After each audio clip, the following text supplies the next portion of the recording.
2024 সাল 9ই আগস্ট রাজ্যের প্রাক্তন মুখ্যমন্ত্রী বুদ্ধদেব ভট্টাচার্য সদ্য প্রয়াত হয়েছেন। একজন পেশাদার সাংবাদিকের যা কাজ, সেই কাজ সম্পূর্ণ করার পরে দীনেশ মজুমদার ভবন এসএফআই ডিওয়াইএফআই এর রাজ্য দপ্তর, সেখানে কিছুটা জল টল খাওয়ার জন্য, প্রচন্ড গরম এবং বৃষ্টি, আমরা সেখানে উপস্থিত হই। এখন দেখতে পাচ্ছেন মীনাক্ষী মুখার্জির কাছে অনবরত ফোন আসছে প্রতিক্রিয়ার জন্য। আমরা সেখানে উপস্থিত হই এবং সেখানে তখন ডিওয়াইএফআই এর তৎকালীন সর্বভারতীয় সাধারণ সম্পাদক হিমগ্নরাজ ভট্টাচার্য উপস্থিত। মীনাক্ষী মুখার্জি কোথায়? তিনি কি বুদ্ধদেব ভট্টাচার্যের মরদেহ হস্তান্তরের কাছে গিয়েছেন? না, এনআরএস এ যাননি। আরজি কর, আমরা হঠাৎ করে শুনতে পেলাম যে আরজি করে একজন ছাত্রীর, ডাক্তারি পড়ুয়ার আত্মহত্যা করেছেন তিনি, অথবা তার অস্বাভাবিক মৃত্যু হয়েছে। আমরা কিন্তু তখনও খবর পাইনি এবং হলফ করে বলতে পারি তখন কোনো মিডিয়া হাউস সেভাবে খবর পায়নি। তারপরে আমরা সেখানে উপস্থিত হই এবং তারপরের যে দৃশ্য, সেটা ভোটের ফল যাই হোক, আগামী অন্তত 100 বছর বা এখন তো ইতিহাসের যে ধারণ ক্ষমতা সেটা আরো বেশি এই ডিজিটাল যুগে, সারা মানে ইতিহাস, এই সময়ের ইতিহাস যখন লেখা হবে, সেই রাতের কথাও লেখা থাকবে। মীনাক্ষী মুখোপাধ্যায়, কলতান দাশগুপ্ত, ধ্রুবজ্যোতি সাহা, পৌলমী মজুমদার প্রমুখ, এসএফআই ডিওএফআই এবং আরো কিছু আনুষঙ্গিক রাজনৈতিক দলের আরো অনেকেই ছিলেন, কিন্তু তাদের সেই মুখ্য ভূমিকায় দেখা যায়নি। মীনাক্ষী মুখার্জি, কলতান দাশগুপ্ত, ধ্রুবজ্যোতি সাহা, পৌলমী মজুমদার এবং আরো অনেকে, তারা একটি সববাহী গাড়ি আটকানোর জন্য অসম লড়াই করছেন এবং মীনাক্ষী মুখোপাধ্যায়কে আনটুয়ার্ড ভাবে পুরুষ পুলিশ তারা মেলায়ন করছেন ফিজিক্যালি, এবং সর্বশক্তি দিয়ে মীনাক্ষী মুখোপাধ্যায় বলছেন একটিবার পরিবারের হাতে বা পরিবারের কাছে, চোখের সামনে তাদের প্রিয় কন্যার মৃতদেহটি দেখতে দেওয়া হোক এক পলক। আমরা দাঁড়িয়ে আছি এই মুহূর্তে, আপনি আছেন কবিরের সঙ্গে উত্তরপাড়ার বিধানসভার কোন্নগরে রাজরাজেশ্বরী তলায় 8 নম্বর ওয়ার্ডে। দেখতে পাচ্ছেন মীনাক্ষী মুখোপাধ্যায়কে আমরা ধরতে পেরেছি প্রচারের মধ্যে। তার দ্বীপ প্রাহরিক প্রচার চলছে, তার কমরেডদের সঙ্গে তিনি আছেন। আমরা প্রতিক্রিয়া নেব আজকে সেই অভয়ার মা, যার কাছে গিয়ে আমি নিজে সাক্ষাৎকার করে এসেছি এবং আপনাদের বহুশ্রুত ইউটিউবে ফেসবুকে ইতিউতি ঘুরে বেড়াচ্ছে যে স্বরাষ্ট্রমন্ত্রী অমিত শাহ এবং রাষ্ট্রপতি, প্রধানমন্ত্রী প্রত্যেকটা দরজায় কিভাবে হত্যে দিয়ে কন্যাহারা মা বাবা চোখের জল ফেলছেন। তখন তাদের আশ্রয়ে দুর্গাপূজার কথা আপনাদের মনে আছে? মীনাক্ষী মুখোপাধ্যায় আমার দুর্গা বলেছিলেন, তার মা সেইবার তার বাড়িতে দুর্গাপূজা হয়নি, মীনাক্ষী মুখোপাধ্যায় উপস্থিত হয়েছিলেন। আজকে যুযুধান পক্ষ বিজেপিতে যোগদান করলেন অভয়া তিলোত্তমার মা। মীনাক্ষী, কি বলবেন? কিছু বলার নেই, পশ্চিমবঙ্গে বা সবারই যার যা ইচ্ছে সেই অনুযায়ী কোনো একটি রাজনৈতিক দল করার ইচ্ছে থাকতেই পারে, ভোটে দাঁড়ানোরও তার অধিকার আছে, সেই বিষয়ে আমার কিছু বলার নেই। সেদিনকার ঘটনাটা আরেকবার একটুখানি জানতে চাই, মানুষের জানার ঘটনা সবাই জানেন। আমরা শুধু এইটুকু বলতে পারি যে জীবনের বাজি রেখে বুক দিয়ে আমরা ওই গাড়িটাকে আটকেছিলাম, যাতে এই ধর্ষণ এবং এই খুনটিও রাজ্যের সরকার নিজেদের প্রভাব প্রতিপত্তির দ্বারা চাপা না দিয়ে দিতে পারে। কাউন্সিলররা যে এবং পুলিশ এবং সেখানকার তৃণমূলের নেতারা হসপিটালের ভেতর থেকে বাইরে পর্যন্ত যে বিশাল শক্তি নিয়ে এই ন্যাক্কারজনক ঘটনাটা চাপা দিতে চাইছিলেন, আমরা তার বিরুদ্ধে রুখে দাঁড়িয়েছিলাম। ঘন্টার পর ঘন্টা লালবাজারে 9 জন পুলিশ মিলে 2.5 ঘন্টা ধরে জেরা করেছিল, সেই জেরাটাও সহ্য করেছি। শুধু গাড়িটা আটকেছি বলে এই জেরা আমাদেরকে করা হয়েছিল। আমাকে শুধু গাড়িটা আটকানোর দোষে, আটকানোর এই রাজনৈতিক পাপে অ্যাটেম্প টু মার্ডার কেসও খেয়েছি, কিন্তু যেদিনকে গাড়িটা আটকেছি সেদিনকে কোনো রং, কোনো দল ছিল না। পশ্চিমবঙ্গের একটি ডাক্তার তার সরকারি জায়গাতে, একজন সরকারি ডাক্তার খুন হয়ে যায়, রেপ হয়ে যায়, তার বিরুদ্ধে লড়াইটা ছিল। আমরা নিশ্চিতভাবে এইটা, ওনারাও এটা চাইবেন যে কোন সিবিআই তো বিজেপি পরিচালিত, বিজেপি নেতৃত্বাধীন সরকার, সেই সরকারের দ্বারা পরিচালিত বিজেপি, তাহলে কোন লক্ষ্যে কোন উদ্দেশ্যে, এটা তাদের পরিবারেরও ছিল, গোটা রাজ্যের কাছেও ছিল, যে কোন উদ্দেশ্যে তারা যে বিচারটা সঠিক বিচার, নিরপেক্ষ বিচার করার ছিল, সিবিআই সেই নিরপেক্ষ বিচারটা করেনি। ফলত লড়াইটা 9ই আগস্ট ছিল, আরজি করের বিচারের দাবিতে গোটা পশ্চিমবঙ্গ রাস্তায় নেমেছিল। আমরা কেস খেয়েছি, মার খেয়েছি, রাত জেগেছি, বুক দিয়ে গাড়ি আটকেছি, জেরা সহ্য করেছি। লড়াইটা এখনো আছে, যতদিন না পর্যন্ত আরজি করের দোষীরা কোন দুর্নীতিকে চাপা দিতে মেয়েটিকে খুন হতে হলো, কোন দুর্নীতিকে চাপা দিতে গিয়ে মেয়েটিকে ধর্ষিতা হতে হলো, কোন দুর্নীতিকে চাপা দিতে সিবিআই সঠিকভাবে নিরপেক্ষ তদন্ত করলো না, এর বিচারের জন্য লড়াই শেষ দিন অবধি চলবে।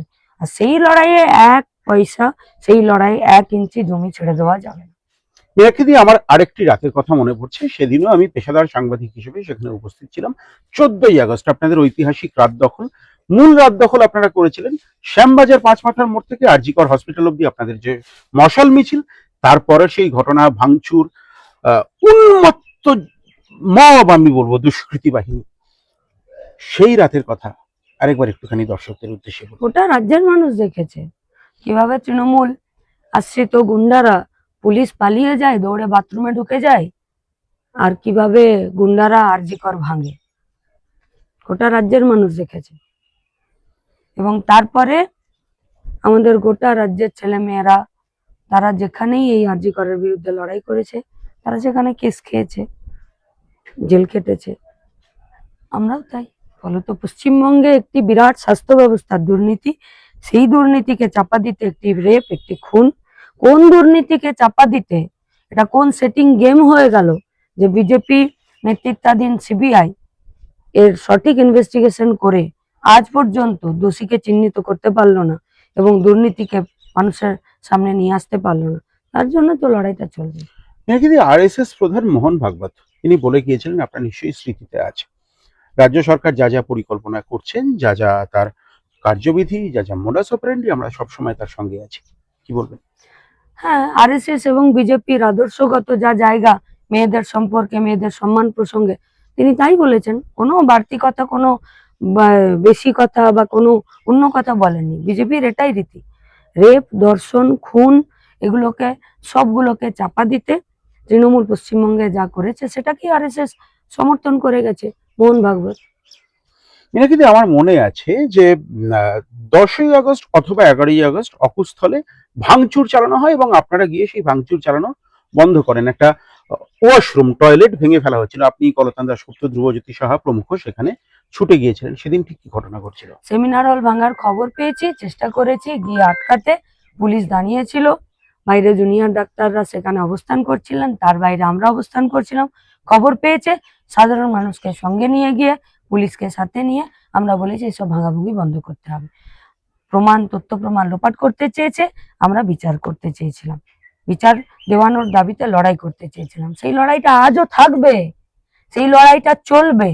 কবর থেকে তুলে আনলেও অভয়ার বিচার হবে। স্বাস্থ্য ব্যবস্থা সম্পর্কে দুর্নীতি, মেয়েটির খুন, মেয়েটির রেপ এবং যারা এর সঙ্গে যুক্ত, আর যারা এই নিরপেক্ষ তদন্ত করলো না, সিবিআই, বিজেপি, তৃণমূল, কাউকে রেয়াত করা হবে না। মানুষের প্রতি ভরসা রাখুন, বিশ্বাস রাখুন। মীনাক্ষী, আপনি সেই সময় ডিওএফ এর রাজ্য সম্পাদিকা, রাজ্য সভাপতি ধ্রুবজ্যোতি সাহা, এখন সিপিআইএম নেতা, তিনি তখনও সিপিআইএম নেতা ছিলেন, তিনি খড়গ্রাম কেন্দ্রে এবং মুর্শিদাবাদে, এবং তখন যুব শক্তির সম্পাদক কলতান দাশগুপ্ত, আপনার সহকর্মী, কমরেড, তিনি পানিহাটি কেন্দ্রে লড়াই করছেন। সম্ভবত সেই কেন্দ্রেই অভয়ার মা তার বিরুদ্ধে বিজেপির প্রার্থী হতে চলেছেন। এই একটা ধর্ম সংকটে কি আপনি বললেন, কারণ অভয়ার মায়ের প্রতি আপনার সম্পূর্ণ সহানুভূতি বারবার আপনি জ্ঞাপন করেছেন, একদিকে আপনার সতীর্থ সহকর্মী, কি বলবেন? পশ্চিমবঙ্গে এই কাকিমার মতন অসংখ্য মায়েরা বুক চাপড়ে আর্তনাদ করছে। কোনো ধর্ম সংকট নেই, এখানেই ভুল হয়ে যাচ্ছে। কোনো ধর্ম সংকট নেই। লড়াইটা পশ্চিমবঙ্গে মেয়েদের শান্তি, সুরক্ষা, নিরাপত্তা এবং পায়ের নিচের জমি শক্ত করার সাথে সাথে গোটা পশ্চিমবঙ্গকে বাঁচানোর। গোটা রাজ্যের বামপন্থীরা, বাম সহযোগী দলের নেতৃত্বরা, বাম সহযোগী দলের প্রার্থীরা আজকে বাংলা বাঁচানোর লড়াইয়ে তারা জান কবুল নেমেছেন। গোটা রাজ্যের মানুষ সেই জায়গাতে আছে। সেখানে আরজি কর, তামান্না, পুষ্পা ঠাকুর, কাটোয়া, গেদে, কামদুনি, গাইঘাটা, পার্কস্ট্রিট, ফারাক্কা, জয়নগর আলাদা নয়। আপনি সেদিনও একটি কিছুদিন আগেই যখন আপনাদের ইলেকশন কমিশনের অফিস ঘেরাও হচ্ছিল, সেদিন আপনি এবং আপনাদের আরো কয়েকজন কমরেড তারা ওই পলিসি ঝামেলা সংক্রান্ত কোনো কাজেই গিয়েছিলেন, ওই যাত্রাগাছির যে ঘটনা ঘটেছিল, কাটাপুকুর মর্গে যে ঘটনা ঘটেছিল। তো যখন দেখেন যে এই লড়াই, আপনি বলবেন যে অভয়ের লড়াই শুধুমাত্র তার পরিবারের লড়াই নয়, কিন্তু অভয়ের মা যখন বলছেন যে আপনারা ভোট কাটার জন্য লড়াই করেন অথবা আপনারা রাজনৈতিক স্বার্থ চরিতার্থ করার জন্য লড়াই করেছেন, কি মনে হয়? খারাপ লাগে? গোটা পশ্চিমবঙ্গের মানুষ জানে। যেদিনকে গাড়ি আটকেছিলাম সেদিনকে জানতাম না যে আরজি করে ডাক্তারবাবু কোন রাজনৈতিক দলের সমর্থক, ভবিষ্যতে কোন রাজনীতি করতে যাবেন, আগে কোন রাজনীতি করেছেন। না, আমাদের লড়াই এত ঠুনকো নয়। একটু সামনের দিকে থাকাবো। উত্তরপাড়ায় আপনি প্রার্থী ঘোষণা হওয়ার আগে থেকেই আমি আপনার ইন্টারভিউ করেছিলাম এবং বলেছিলাম যে আপনারা স্বীকার করবেন না, আমার সেই অ্যাজাম্পশন সত্যি হয়েছে, আপনি প্রার্থী হয়েছেন। কিন্তু কল্যাণ বন্দ্যোপাধ্যায় সিটিং এমপি, তার সন্তান, তার পুত্র শীর্ষণ্য বন্দ্যোপাধ্যায়, তিনি প্রার্থী হওয়ার পরে বলেছেন যে 6 মাস আগে থেকে লড়াই করলেই যদি হয়ে যেত তাহলে সব রাজনৈতিক দলই 6 মাস আগে থেকে প্রার্থী ঘোষণা করত এবং ভোটে জিতে যেত, আপনারা শূন্য আছেন, শূন্যই থাকবে। এবার উনি কি বলছেন তার কথার উত্তর যদি দিতে আমার সারাদিন পেরিয়ে যায়, তাহলে 100 দিনের কাজ চালু করার জন্য সাফাই কর্মীদের জন্য উত্তরপাড়ার হসপিটাল গুলোর আজকের এই হাল কেন? আপনি পিছনে এটা পুকুর নাকি গো? হ্যাঁ, পুকুর ছিল, পরিষ্কার হয় না। পরিষ্কার হয় না। এরকম উত্তরপাড়ার অলিগলিতে আছে। কে কি বললো, কোন রাজনীতিতে কি হলো, তার পিছনে ছুটে লাভ নেই। অসংখ্য পাড়া বৈঠক করছি, গোটা উত্তরপাড়ার মানুষ তাদের সমস্যার কথা বলছে। সেই সমস্যাকে সামনে রেখে গোটা পশ্চিমবঙ্গে বাংলা বাঁচাও যাত্রা, ইনসাফ যাত্রা, এই সবগুলোকে নিয়ে মানুষের দাবিকে সংগঠিত করে এই লড়াই চলবে। শুনতে পেলাম যে আপনাদের এখান থেকে আপনাদের কমরেডদের কাছে শুনছিলাম যে পাড়া বৈঠক থেকে আপনারা সরাসরি মানুষের অভিযোগগুলোকে লিপিবদ্ধ করছেন এবং তার জন্য আপনাদের কি কি সমাধান সূত্র থাকতে পারে সেগুলো আপনারা ফ্লেক্সের আকারে ছাপিয়ে দেবেন। এই তৎপরতা উত্তরপাড়া কি পাখির চোখ? না, এটা গোটা রাজ্যে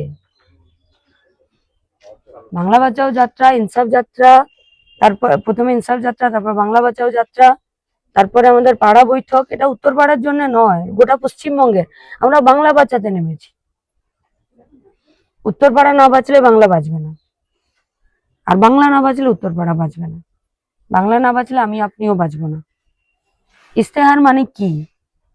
আজগুবি নির্বাচনী প্রতিশ্রুতি, বছরে 2 লাখ বেকার ছেলে মেয়ের চাকরি, ডবল ডবল চাকরি, এই সেই সরকারি প্রকল্প। মানুষ কি চাইছে, মানুষ কি বলছেন?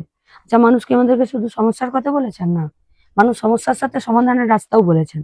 যেটা মানুষ সমস্যা বলেছেন, যেটা সমস্যা বলে সমাধানের রাস্তা বলেছেন, 26-এর নির্বাচনের পর, চৌঠামের পর গোটা পশ্চিমবঙ্গের এক্সপার্টরা বসবেন, বসে তার সমস্যা সমাধান করার জন্য রাস্তাও বেরোবে।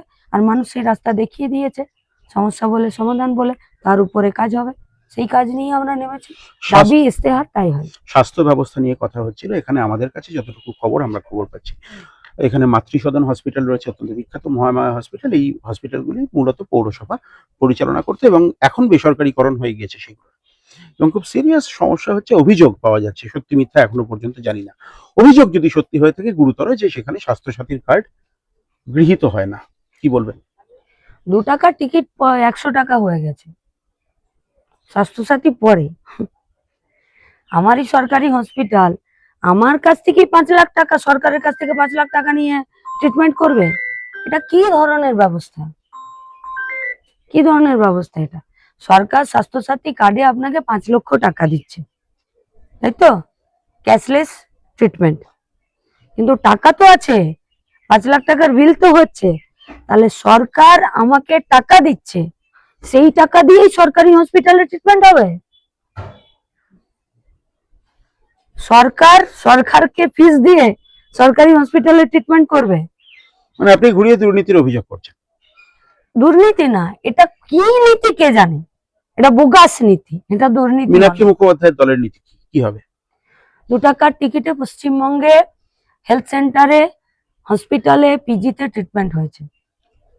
এই ঢালাও স্বাস্থ্য ব্যবস্থাকে সাজানো, ফিরে গোছানো। সরকারি চুরি বন্ধ হবে, অসংখ্য বেড, অসংখ্য হসপিটাল আরো তৈরি হবে, হেলথ সেন্টার গুলো আবার সজীব হবে, সেখানে ডাক্তার থাকবে, নার্স থাকবে, ওষুধ থাকবে, মানুষের ট্রিটমেন্ট হবে। মানুষ বলবে, মানুষ বলবে। এখন মানুষ যা অভিযোগ করছে, মানুষ তখন বলে দেবে যে এই হেলথ সেন্টারটা ভালো করে চলছে না। সরকার মানুষের অভিযোগ শুনবে, সেই অভিযোগ শুনে সেই হেলথ সেন্টারকে আবার তার যা ত্রুটি থাকবে সেই ত্রুটি রেকটিফাই করে চালাবে। মানুষের কাছে সরকার দায়বদ্ধ থাকবে, আর সরকার মানুষের কথা শুনে হসপিটাল তৈরি করবে, হসপিটাল চালাবে। মীনাক্ষীদি, আমি আর দুটো মাত্র প্রশ্ন করব। এখানে মাকলা, উত্তরপাড়া, শহরাঞ্চল, গ্রামীণ অঞ্চল, রঘুনাথপুর, নবগ্রাম, কোন্নগর, বিস্তীর্ণ জায়গায় গরিব মানুষ, যারা প্রান্তিক মানুষ, যারা রাজ্যের সংখ্যাগুরু মূলত, তাদের অভিযোগ স্কুলগুলি বন্ধ হয়ে যাচ্ছে বা বন্ধ হওয়ার মুখে। অভিযোগ কেন বলছেন? এগুলো অভিযোগ নয়, এগুলো সত্য।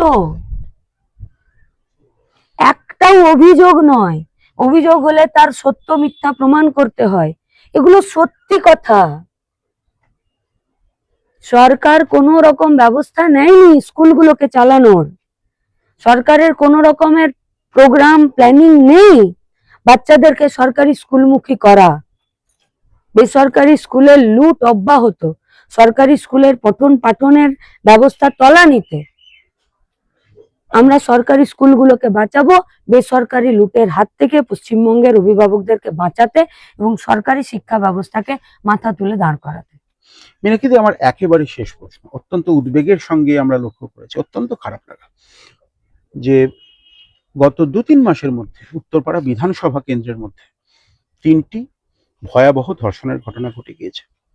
আমি যদি তার শাসক যোগ ছেড়েও দিলাম, কারণ ধর্ষকের কোনো দল, মত, ভাষা, জাতি হয় না। ধর্ষকের কোনো দল, মত, ভাষা, জাতি হয় না, কিন্তু পুলিশ প্রশাসন এবং সরকারের একটি আইন মাফিক চলার কাজ থাকে। আমাদের ভারতবর্ষের সংবিধানের আইনে ধর্ষকের শাস্তি আছে, যারা শ্লীলতাহানি করে তাদের শাস্তি আছে। আমরা কোনো যোগ দেখছি না, ধর্ম, রাজনীতি, বর্ণ, রঙের যোগ দেখছি না। আমরা সিস্টেমের ফেলিওরিটি দেখছি, ব্যর্থতা দেখছি। সিস্টেম, পুলিশ প্রশাসন, সরকার মেয়েদের সুরক্ষা দিতে আইনকে যেভাবে ব্যবহার করার দরকার, আইনকে সেইভাবে ব্যবহার করছে না।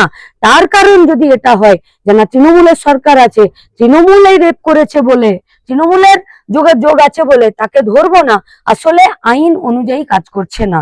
পশ্চিমবঙ্গে আইনের শাসন ধরাশায়ী, পশ্চিমবঙ্গে আইনের শাসন প্রতিষ্ঠিত হবে এবং পশ্চিমবঙ্গে যে সিস্টেমে প্রশাসন পরিচালনার দরকার, সেই সঠিক, নিরপেক্ষ, স্বচ্ছতার সাথে সিস্টেম পরিচালিত হবে, করতেই হবে।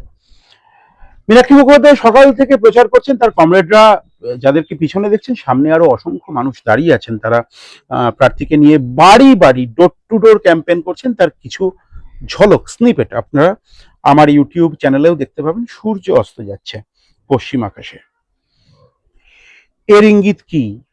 সূর্য যখন অস্ত যায় তখন তার রং, এর ইঙ্গিত কি আপনারা বুঝবেন। মীনাক্ষী মুখোপাধ্যায়দের সূর্য, অর্থাৎ লাল রঙের যে সূর্য, সেই সূর্য কি উদিত হবে 4 মার্চ? লাল আবির কি খেলতে পারবেন মীনাক্ষী মুখোপাধ্যায়রা তার সহকর্মীদের সঙ্গে? সে তো সময় বলবে। কিন্তু আমরা একদম শুরু থেকে, আমার ইউটিউব চ্যানেলের জন্মলগ্ন থেকে প্রত্যেকটি পদক্ষেপে একজন স্বাধীন সাংবাদিক হিসেবে আরজি করের নির্যাতিতা অভয়ার সেই যে ভয়াবহ মুখ, তার চোখের রক্ত, আমরা সবকিছু মাথায় রেখেছি, মনে রেখেছি। আমাদের সেই ক্রোধ, আমাদের সেই আতঙ্ক কিন্তু এখনো দূর হয়নি। এবং আমরা বলতে চাই, অভয়া শুধুমাত্র তার পরিবারের নয়, অভয়া আমাদের সবার। তার বিচার চাওয়ার জন্য যতদূর যেতে হয় একটি স্বাধীন সংবাদ মাধ্যম হিসেবে আমরা যাব। আপনার চোখ থাক কবির সৌরভের ইউটিউব চ্যানেলে।